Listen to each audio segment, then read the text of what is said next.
오늘 우리에게 주신 말씀은 예레미야 17장 5절에서부터 10절까지의 말씀입니다.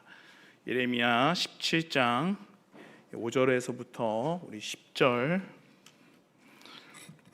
10절까지의 말씀을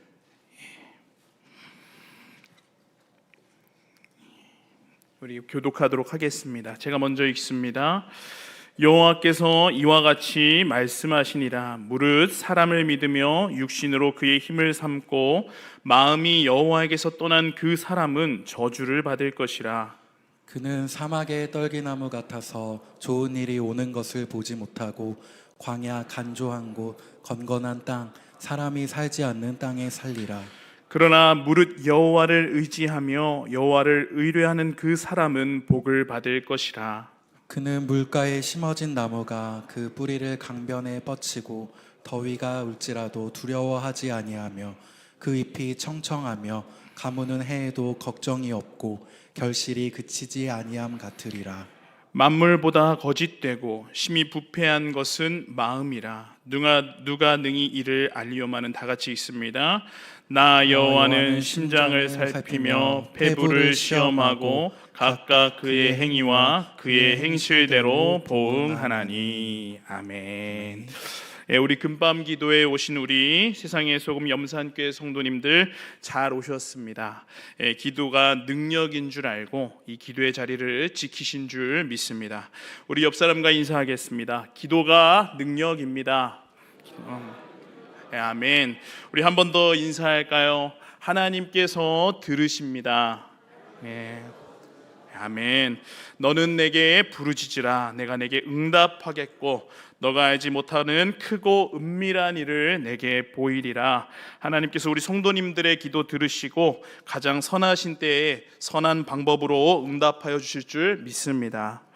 날마다 기도로 하늘문을 열고 하나님과 동행하며 나아가는 능력 있는 세상의 소금 염산교회 성도님들 다 되시기를 예수님의 이름으로 기도하고 축복합니다. 복 있는 사람은 악인들의 꾀를 따르지 아니하며 죄인들의 길에 서지 아니하며 오만한 자들의 자리에 앉지 아니하고 오직 여호와의 율법을 즐거워하여 그의 율법을 주야로 묵상하는도다. 그는 시냇가에 심은 나무가 철을 따라 열매를 맺으며 그 잎사귀가 마르지 아니함 같으니 그가 하는 모든 일이 다 형통하리로다. 악인들은 그렇지 아니하며 오직 바람에 나는 겨와 같도다.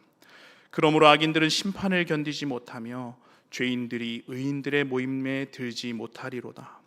무릇 의인들의 길은 여호와께서 인정하시나 악인들의 길은 망하리로다. 아멘.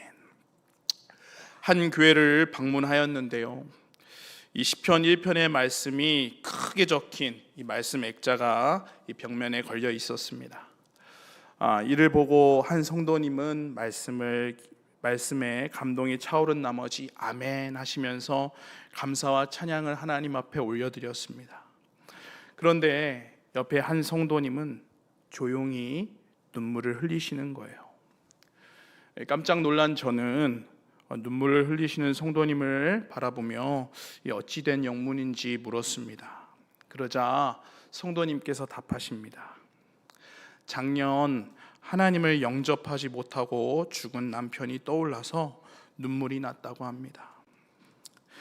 의인들의 길은 여호와께서 인정하시나 악인들의 길은 망하리로다. 그렇습니다. 사랑하는 염산교회 성도 여러분, 누군가에게는 이 성경의 진리가 기쁨과 감사의 고백이 됩니다. 그러나 또 누군가에게는 고통과 절망을 가져다 주기도 합니다. 여러분께 질문합니다. 사랑하는 우리 세상의 소금 염산교회 성도님들, 만약 이 진리가 여러분을 좌절시키고 고통스럽게 만드는 진리라면 여러분 이 진리를 담대하게 선포하실 수 있겠습니까? 오늘 예레미야서에서 등장하는 상황이 바로 이러한 상황입니다. 지금 이러한 상황 속에서 선포되는 복과 저주라는 거예요. 이 진리대로라면 유다는 저주와 심판의 대상이 됩니다. 그럼에도 불구하고 외치는 이 예레미야의 복과 저주. 오늘 여러분, 저와 여러분이 복된 길로 나아가기를 다짐하고 또 나아가 물가에 심은 나무와 같이 우리는 복에 속하여 생명 되신 예수 그리스도께 접하는 인생 될 수 있기를 예수님의 이름으로 기도하고 축복합니다. 그럼 우리 오늘 이 복과 저주의 선포로 먼저 5절 말씀을 한 목소리로 읽어보면 좋겠는데요. 우리 다 같이 5절의 말씀을 한 목소리로 읽어보겠습니다. 시작. 여호와께서 이와 같이 말씀하시니라. 무릇 사람을 믿으며 육신으로 그의 힘을 삼고 마음이 여호와에게서 떠난 그 사람은 저주를 받을 것이라. 여러분, 5절의 저주에 이르는 길을 이야기하는데 이 첫 번째, 어떤 사람이 저주에 이른다고 하지요? 무릇 사람을 믿으며 육신으로 그의 힘을 삼는다고 이야기합니다. 여러분, 당시 이 예레미야가 선포하고 있는 때는요, 지중해 동편이 크게 격변하고 있었습니다. 이유인즉슨 바벨론 제국이 이 중동의 신흥 강대국으로 부상하였기 때문입니다. 얼마 전까지 북이스라엘은 아수르에 의해 멸망하였고 아수르도 바벨론에 의해 지금 위협을 받고 있습니다. 그리고 이 다음은 우리가 알고 있죠. 유다 또한 바벨론에 멸망당할 것이라는 사실을요. 오늘 본문은 바로 이렇게 유다가 바벨론에 정복당하기 직전의 이야기입니다. 참으로 안타까운 것은요, 유다의 행보인데 이때 유다가 어떻게 하죠? 그 어느 때보다도 하나님을 의지하고 붙들어야 하는 그때에 유다는 애굽을 의지하고 있었다는 것입니다. 이것은 무엇을 의미합니까? 유다는 여호와 하나님을 잊어버리고 이 중동의 패권을 쥔 제국, 즉 그들이 보고 판단했을 때 힘이 강한 나라를 의지했다는 거예요. 여러분, 지금 이것이 얼마나 안타까운 이야기입니까? 지난날 하나님께서 이스라엘을 구원하시고 그들을 보호하시며 그들에게 승리를 안겨주셨습니다. 그러나 지난날 하나님께서 이스라엘에 베푸신 놀라운 일들을 모두 잊어버린 채 이제는 그저 세상의 힘만 바라보고 그들을 의지하고 있더라는 거예요. 여러분, 나중에 가서 이 유다가 어떠한 행보를 보이냐면요, 이 갈그미스 전투라고 하는 대전투에서 신흥 강대국 바벨론 제국이 애굽과 아수르 연합군을 격파시키는데요, 그러자 친애굽 정책을 펼치던 유다가 바벨론에 붙기 시작하고요, 바벨론이 애굽 정복에는 실패하자 다시 애굽으로 돌아섭니다. 그렇게 지금 유다는 두 강대국 사이에서 재빠르게 줄타기하는 모습을 볼 수 있어요. 정치 외교적으로는 합리적이고 민첩한 결정이라고 여길 수 있습니다. 그러나 지금 그들이 놓치고 있는 것이 무엇이라는 거예요? 지난날 수많은 이방 나라로부터 이스라엘을 보호하시고 지켜주시며 승리케 하신 그 하나님, 인생의 생사화복을 주장하시고 나라의 흥망성쇠를 결정하시는 참된 역사의 주관자 하나님을 붙들지 못하고 있더라는 거예요. 사랑하는 염선의 성도님들, 저는 지금 이 중등부 교육자로 섬기고 있는데요, 제가 2년 전까지만 해도 이 청소년부를 계속 맡아왔습니다. 그런데 그때보다도 지금 청소년 친구들이 훨씬 더 빠르고 많은 것을 알고 있어요. 대학 입시 관련해서 과목별로 강의와 강사, 또 어떤 학원에 가야 하는지, 어느 대학, 어느 학과에 들어가기 위한 입시 전략 등 필요한 모든 것을 섭렵하고 있습니다. 그리고 이러한 것들을 요즘 친구들이 다 야무져가지고 무엇 하나 빠지지 않고 놓치지 않고 있어요. 그래서 이 중학교 때부터 우리 친구들이 학원 다니느라 아주 정신없이 바쁩니다. 그런데요, 안타까운 것은 이전처럼 순수하게 하나님 앞에 엎드려 기도하는 친구들은 보기가 쉽지 않더라는 거예요.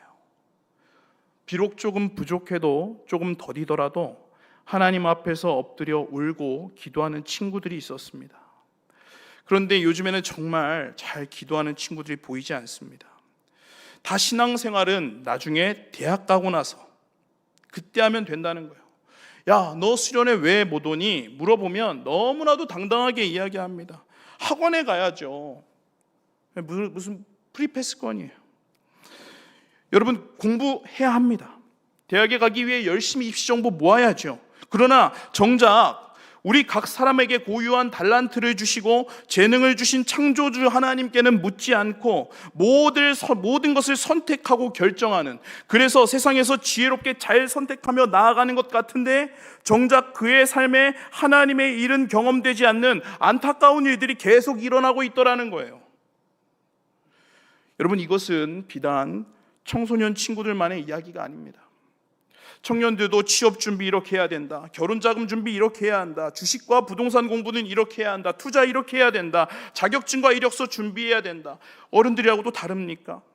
투자 어떻게 할 것인가, AI 시대에 어떻게 돈을 벌 수 있는가, 노후 이렇게 준비하라. 이제는 100세도 아니에요, 120세 시대라고 해서 건강 이렇게 챙겨야 한다. 남녀노소 각 세대에 속한 사람들이 이전보다 훨씬 더 나은 삶을 영위하기 위해 각자 애쓰고 있는데요. 여러분, 그런데 무엇 하나 놓치지 않기 위해, 이 시대에 뒤처지지 않기 위해 재빠르게 공부하고 정보를 습득하는데 정작 오늘 내 삶에 다루시기 원하시는 순종의 제목과 훈련의 제목에는 우리가 너무나도 둔감하다는 거예요.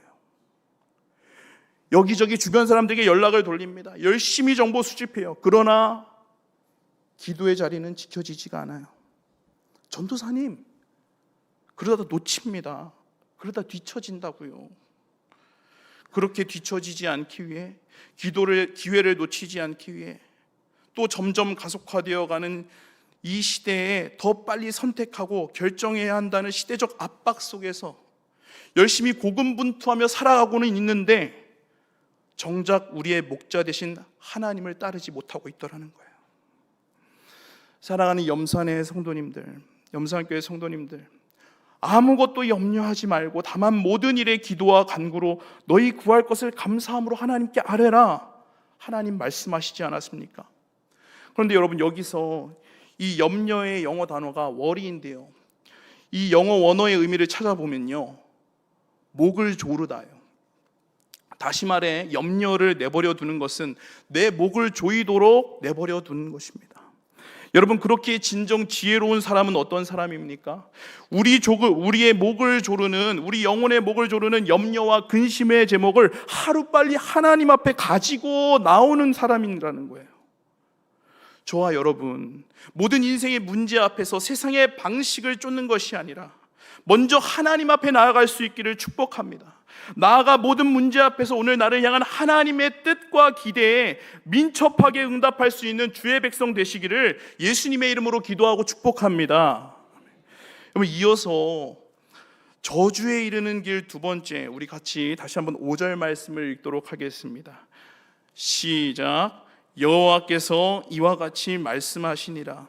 무릇 사람을 믿으며 육신으로 그의 힘을 삼고 마음이 여호와에게서 떠난 그 사람은 저주를 받을 것이라. 첫 번째는 무릇 사람을 믿으며 육신으로 힘을 삼는 사람에 대해서 나누었고, 두 번째는 5절 하반절에 마음이 여호와께서 떠난 사람에 대해서 나누려고 합니다. 이와 관련된 말씀이 오늘 본문 17장 2절에서 3절에 있는데요, 우리 같이 한번 읽어보면 좋겠습니다. 다 같이 읽습니다. 그들의 자녀가 높은 언덕 위 푸른 나무 곁에 있는 그 제단들과 아세라들을 생각하도다. 들에 있는 나의 산아, 내 온 영토의 죄로 말미암아 내가 내 재산과 내 모든 보물과 산당들로 노략을 당하게 하리니. 여러분, 이 3절에 높은 언덕 위 푸른 나무라고 나오는데요, 대부분 이 언덕과 푸른 나무 하면요, 이 바알을 떠올리시면 됩니다. 이 푸른 나무는요, 풍요를 상징했고요, 높은 언덕은요, 당시 사람들이 하늘과 가까워질수록 신과 가까워진다는 믿음에서 이 높은 언덕 푸른 나무의 밑에 제단을 세웠다는 거예요. 그래서 우리가 이 성경에서 높은 언덕 푸른 나무 하면 뭐라고요? 바알을 의미한다고 말씀드렸습니다. 그런데 여기서 보면은 높은 언덕 위 푸른 나무 곁에 그 제단들과 아세라라고 이야기를 합니다. 이 아세라 신은요, 다산의 신이었습니다. 여러분, 가나안 지역은 대체적으로 이 안정된 농경 생활과 상업으로 부를 이루었거든요. 그래서 그들은 하늘의 신이라고 여겨지는 이 바알, 이 신을 숭배하면서 비를 내려주시길 기도했고요. 그리고 또 당시는 농경 사회였으니까 자녀가 많으면 많은 노동력을 갖추었잖아요. 그러니까 이 바알과 아세라를 짝꿍으로 섬기고 있었다라고 하는 거예요. 그런데 여기서 한 가지 또 짚고 넘어갈 것은 제단들과 아세라들이라고 2절에 이야기하고 있습니다. 그리고 이어서 3절은 들에 있는 나의 사나 내 온 영토의 죄라고 언급을 합니다. 그러니까 지금 어느 한 곳에서만 이 바알과 아세라를 숭배하고 있는 것이 아니라 전국적으로 방방곡곡 우상을 섬기고 있었다는 거예요. 이스라엘의 부패와 타락이 지금 어느 정도에 다다랐는지를 알 수 있는 대목이라는 것이죠. 정리하면 5절에서 여호와에게서 떠난 유다의 마음은 어디로 향해 있다는 것이죠? 부와 번영을 따라 바알과 아세라로 향해 있다는 것입니다. 여러분, 그거 아십니까? 이스라엘이 무너지는 역사를 쭉 살펴보면요, 우상을 섬겨서 무너지긴 무너지는데요, 어느 날 딱 갑자기 이스라엘이 우상만 섬긴 적은 없어요. 이스라엘은 항상 하나님과 우상을 겸하여 섬깁니다. 우상의 목적은 명확하죠. 하나님의 자리를 차지하는 거예요. 그래서 하나님의 사람으로 하여금 하나님과 겸하여 우상을 섬기도록 만들고요, 점점 그 하나님의 자리를 빼앗아 가더니 나중에는 하나님의 자리를 완전히 차지하더라는 거예요. 여러분, 예수님께서도요, 너희가 하나님과 재물을 겸하여 섬길 수 없다고 말씀하셨거든요. 이게 무슨 말이냐면, 이 물질이라고 하는 것이 사람들에게 얼마나 막대한 영향을 끼칠 수 있는지, 그것이 우리의 믿음을 얼마나 위협할 수 있는지를 이야기하는 것입니다. 여러분, 겸하여 섬기는 것으로부터 그렇게 우리의 믿음이 무너지기 시작한다는 거예요. 어느 날 저녁에 한 할아버지가 어린 손자에게 이야기를 해줍니다. 우리 마음속에는 이 두 마리 늑대 사이에서 싸움이 벌어지고 있단다. 검은 늑대는 두려움이라는 늑대야. 불안과 걱정을 가지고 있지. 흰 늑대는 믿음이라고 한다. 차분함과 확신, 자신감, 그리고 행동을 불러온단다. 그 말을 들은 손자가 할아버지에게 물어요. 그럼 둘 중에서 어느 늑대가 이겨요? 할아버지가 답해요. 네가 먹이를 주는 늑대란다. 이 사람의 내면을 들여다보고 그 안에 일어나는 일들을 이 비유적으로 잘 표현한 체로키 인디언의 우화입니다. 여러분, 골로새서에서는 우상을 이렇게 이야기합니다. 땅에 있는 지체를 죽이라. 곧 음란과 부정과 사욕과 악한 정욕과 탐심이니 탐심은 우상 숭배니라. 이것들로 말미암아 주의 진노가 임하느니라. 우화로 이야기하면 어떻게 해야 된다는 거예요? 땅에 있는 지체, 즉 검은 늑대에게 먹이를 주지 않고 굶겨서 그 검은 늑대 지금 몰아내고 죽여야 된다는 거예요. 사랑하는 여러분, 그리스도인은 어떠한 존재입니까? 예수를 믿는다고 해서 우리 안에 육신의 정욕과 이생의 자랑과 안목의 정욕이 완전히 해결되고 그 안에서 자유한 존재입니까? 그렇지 않죠. 여전히 우리 안에 기생하고 우리 안에 꿈틀거리고 우리 안에 우리가 경계가 풀어질 때면, 마음이 높아질 때면 다시금 고개를 슬며시 들이미는 것이 이 욕망이라는 것 아닙니까? 그렇다면 그리스도인은 믿는 자들과 믿지 않는 자들과 무엇이 다르다는 것입니까? 그리스도인은요, 예수를 믿기 전에는 죄를 지을 수밖에 없는 인간이었어요. 로마서에 보면요, 육신의 법에 굴복하지 아니할 수 없다고 이야기해요. 육신의 법에 굴복하지 아니할 수 없다. 다시 말해 굴복할 수밖에 없다는 거예요. 믿지 않는 사람은 육신의 법에 굴복할 수밖에 없어. 오히려 성경이 그를 변호하고 있습니다.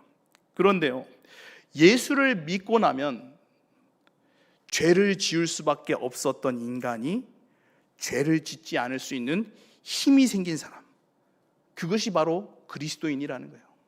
여전히 죄를 지을 수 있는 가능성은 열려 있지만 이전에는 죄를 지을 수밖에 없었어요. 그러나 이제는 죄를 짓지 않을 수 있는 힘이 생긴 사람이라는 거예요. 그래서 바울이 뭐라고 이야기해요? 땅에 있는 지체를 죽이라, 나는 매일을 죽노라 라고 이야기하더라는 것입니다. 여러분, 오늘 본문도 이와 다르지 않습니다. 우리 오늘 본문 17장 9절에서 10절 우리 한 목소리로 한번 읽어보겠습니다. 시작. 만물보다 거짓되고 심히 부패한 것은 마음이라. 누가 능히 이를 알리오마는 나 여호와는 심장을 살피며 폐부를 시험하고 각각 그의 행위와 그의 행실대로 보응하나니. 이 9절에 만물보다 거짓되고 심히 부패한 것은 마음이라고 이야기하는데요. 히브리 성서로 직역하면은 마음은 모든 것들보다 가장 거짓되다, 고칠 수 없다라고 번역됩니다. 다시 말해 지금 이 유다의 죄가 얼마나 완악하고 얼마나 완고한지를 보여주는 거예요. 그래서 지금 하나님이 보셨을 때 지금 유다의 마음은 어떠한 상황이에요? 고칠 수 없는 상황이라는 것이죠. 여러분, 그래서 실제로 예레미야가 백성들에게 수없이 예언했지만 그들이 어떻게 했습니까? 예레미야 선지자의 말을 듣지 않았고 거짓 선지자의 예언을 들었잖아요. 그리고 어떻게 돼요? 그들이 하나님의 진노를, 하나님의 심판을 받아 노략당하고 망하게 되죠. 여러분, 특별히 제가 주목한 것은요, 오늘 4절의 말씀인데요. 우리 그 죄의 결과, 우상숭배의 결과에 대해서 다 같이 한 목소리로 읽어보겠습니다. 시작. 내가 내게 준 기업에서 내 손을 뗄 것이며 또 내가 너로 하여금 너의 알지 못하는 땅에서 내 원수를 섬기게 하리니 이는 너희가 내 노를 맹렬하게 하여 영원히 타는 불을 일으켰습니다. 여러분, 4절을 말씀을 묵상하는데요, 이 4절을 읽는데 참 무섭고 두려운 거예요. 내가 내게 준 기업, 여러분 무엇이에요? 출애굽기 19장 5절에서 6절을 보면요, 이스라엘은요 하나님의 소유였고 제사장 나라로 삼아졌다고 이야기를 하지요. 그런데 지금 네 기업, 내 손을 뗄 것이며 그 귀한 모든 직분들, 제사장 직분을 다 빼앗겨 버리는 거예요. 여러분, 말씀을 묵상하는데 실제로 이 성과 돈으로 무너지고 넘어진 그리스도인들이 떠오르는 거예요. 여러분, 실제로 이 성과 돈으로 무너진 그리스도인들이 얼마나 많습니까? 영으로 시작했다가 육으로 마친 이들이 얼마나 많냐고요. 사랑하는 여러분, 그렇게 우리는 우리 안에 있는 이 우상, 우리를 노리고 있는 이 우상을, 이 탐심을 반드시 제거해야 한다고 하는 것입니다. 사랑하는 우리 염산의 성도님들, 우리가 진정 나의 영혼을 소중히 여기고 내 삶을 진지하게 대한다면 오늘 우리 안에 있는 이 하나님의 자리, 이 하나님의 자리를 슬금슬금 좀먹고 차지하려는 우상들 온전히 제거하며 하나님만 섬길 수 있는 참 하나님 백성 되시기를 예수님의 이름으로 기도하고 축복합니다. 여러분, 지금까지는 저주의 길에 대해서 이렇게 말씀을 나누었는데요, 그럼 우리 이제는 복에 대해서 나누려고 합니다. 우리 마지막으로 7절에서 8절 한 목소리로 읽겠습니다. 시작. 그러나 무릇 여호와를 의지하며 여호와를 의뢰하는 그 사람은 복을 받을 것이라. 그는 물가에 심어진 나무가 그 뿌리를 강변에 뻗치고 더위가 올지라도 두려워하지 아니하며 그 잎이 청청하며 가무는 해에도 걱정이 없고 결실이 그치지 아니함 같으리라. 아멘. 여러분, 복과 저주라는 것에서 지금 이 예레미야 17장과 시편 1편이 상응하고 있거든요. 그런데 다른 두 가지가 나타납니다. 첫 번째는요, 시편은요 복 다음에 저주를 선포해요. 그런데 지금 예레미야는요 저주 다음에 복을 선포합니다. 예레미야는 저주가 아닌 복을 강조하고 싶은 거예요. 여러분, 그리고 두 번째는요, 8절에 보면 더위가 올지라도 가무는 해도 라고 언급을 하면서 마치 너희 목숨을 위협하는 더위가 다가오고 인생의 황혼역과 같이 이스라엘의 해가 저물어지며 어둑어둑한 날이 다가올지라도 여호와를 의지하는 자는 잎이 청청할 것이라고, 결실이 그치지 않을 것이라며 희망적 메시지를 선포하고 있는 것입니다. 예레미야는 알았죠. 비록 지금은 부패한 이 백성을 향해 하나님의 심판이 선고되었고 돌이킬 수 없는 형벌을 받게 되겠지만, 그래서 바벨론의 포로로 끌려가겠지만, 하나님께서는 여호와를 의지하는 자를 회복시킬 것이라는 사실을 알고 있었습니다. 사랑하는 염산교회 성도님들, 혹여나 여러분 지난날 이미 내가 선택한 결정이고 나의 엇보이며 나의 잘못이라고, 그래서 주어진 현실에 모두 체념하고 계시지는 않습니까? 오늘 예레미야는 선포하고 있어요. 여호와를 의지하는 자는 잎이 청청하며 결실이 그치지 않을 것이다. 사랑하는 여러분, 믿음은 무엇입니까? 주어진 현실을 그저 초연하게 수긍하고 받아들이는 것입니까? 그것이 진정 믿음입니까? 여러분, 믿음이란 비록 내 형편과 상황, 그리고 지난날 나의 어리석음과 부족함, 나의 연약함으로 인한 결과가 오늘이지만, 오늘 내가 하나님을 믿고 의지할 때 하나님께서는 긍휼과 자비로 역사하셔서 회복시키시고 역전시키실 것을 바라보는 것이 믿음이 아닐까요? 지금 다윗이 말하는 복과 저주의 차이와 복과 저주와 예레미야가 선포하는 복과 저주가 다르다고 하는 거예요. 예레미야는 지금 이러한 회복의 마음으로 이 복과 저주를 선포하고 있다는 것이죠. 말씀을 정리합니다. 사랑하는 여러분, 누군가는 그런 이야기를 하였습니다. 나는 오늘 죽더라도 한 그루의 나무를 심겠다. 여러분, 오늘 내가 할 수 있는 일이 무엇입니까? 먼저는 우리 안에 있는 욕망과 이 우상을 제거하고 하나님을 참으로 믿고 의지하며 주어진 오늘의 기도를 심는 저와 여러분이 될 수 있기를 소망합니다. 그럴 때 비로소 물가에 심은 나무와 같이 잎이 청청하며 결실이 끊어지지 않는 저와 여러분의 인생 될 줄 믿습니다.